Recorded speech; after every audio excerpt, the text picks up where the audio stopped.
Dear plus one commerce students, good morning. Today in this session, we shall discuss the disadvantages of government company. Disadvantages of government company. Yes, we will see the disadvantages one by one. Board of directors packed with yes men. Autonomy only in name. Fraud on Companies Act and constitutions, fear of exposure,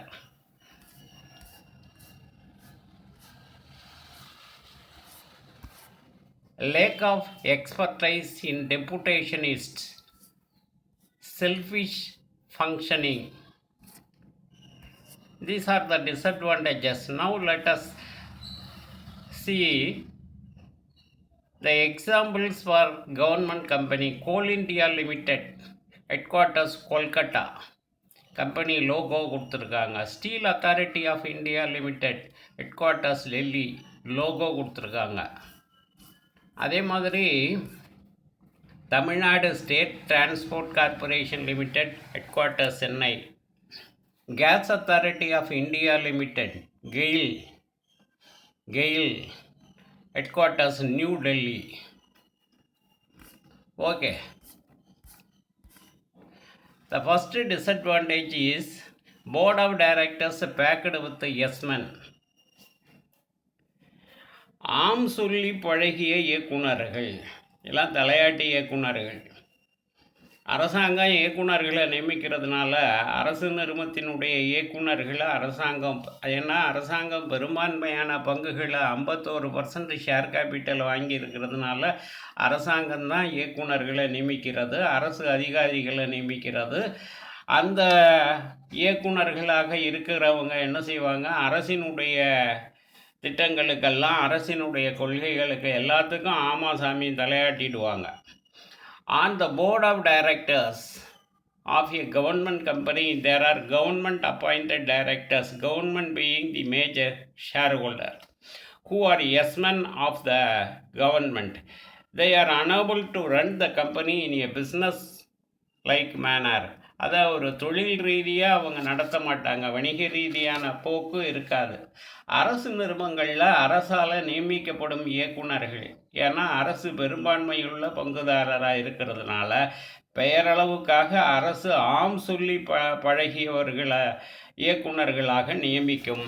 அவங்களால அதை வணிக நோக்கத்தில் எடுத்து செல்ல முடியாது. Autonomy only in name. இந்த தன்னாட்சி உரிமைங்கிறது, அரசு நிறுவனம் பெற்றிருக்கக்கூடிய தன்னாட்சி உரிமைங்கிறது பெயரளவில் தான் இருக்குது. Independent character of a government company exist only in name. In reality, politicians, ministers, government officials interfere excessively in the day-to-day working of the government company. அரசு நிறுவனத்தில் தனித்தன்மைங்கிறது சும்மா பேரளவில் தான் இருக்குது. உண்மையில் அரசியல்வாதிகள், அமைச்சர்கள், அரசு அலுவலர்கள் இவங்களோட தலையீடு, அதிகபட்ச தலையீடு அரசு நிறுவனங்களில் அன்றாட செயல்பாட்டில் இருக்குது. அதுவும் அவங்களோட தலையீடு இப்போ சமீப காலங்களில் மிக அதிகமாக இருக்குது. A fraud on Companies Act and Constitutions. நிறுவனச் சட்டம் மற்றும் அரசியல் சட்டத்தில் மோசடி. Government company is criticized as being a fraud on the fraud on the Companies Act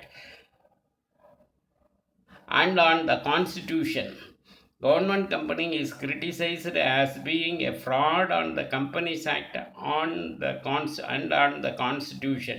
The criticism is valid on the ground that the government can exempt a government company from application of several provisions of the Companies Act. Again, the Parliament is not taken into confidence while creating a government company. அரசு நிறுவனம்ங்கிறது நிறுவன சட்டம், அரசியல் சட்டத்தை விமர்சிக்கிறது. அரசு நிறுவனம் நிறுவன சட்டம் மற்றும் அரசியல் சட்டத்தை விமர்சிக்கிறது.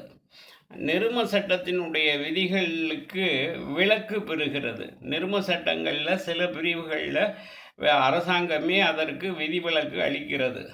அரசு நிறுவனத்தை உருவாக்குறப்ப பாராளுமன்றத்தில் நம்பிக்கை தீர்மானம் பெற வேண்டி இருக்குது.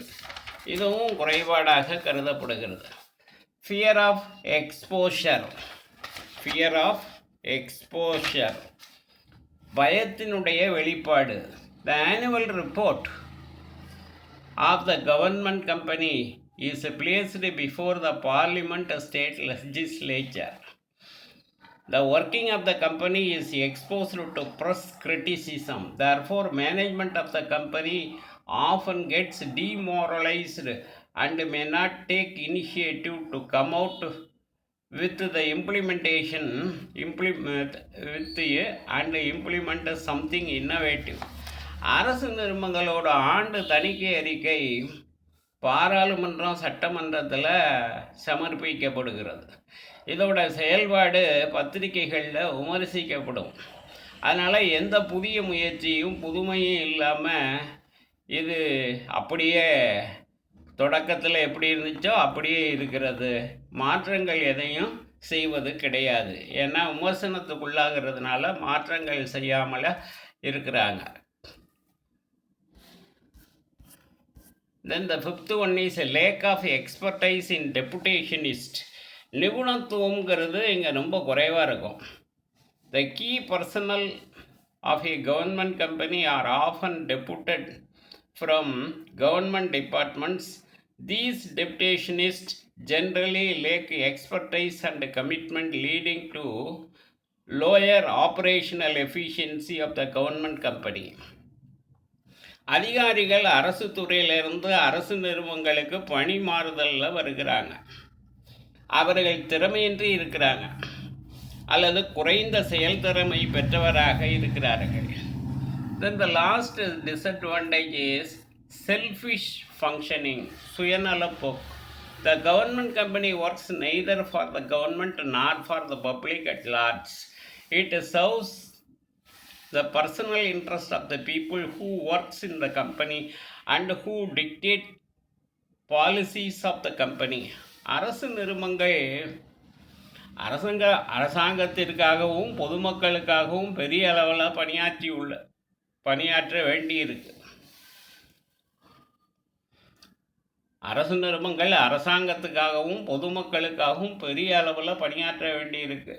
ஆனால் இந்த அரசு நிறுவனத்தில் சுயநல போக்கு தான் இப்போ அதிகமாக இருக்குது. Okay students, thank you.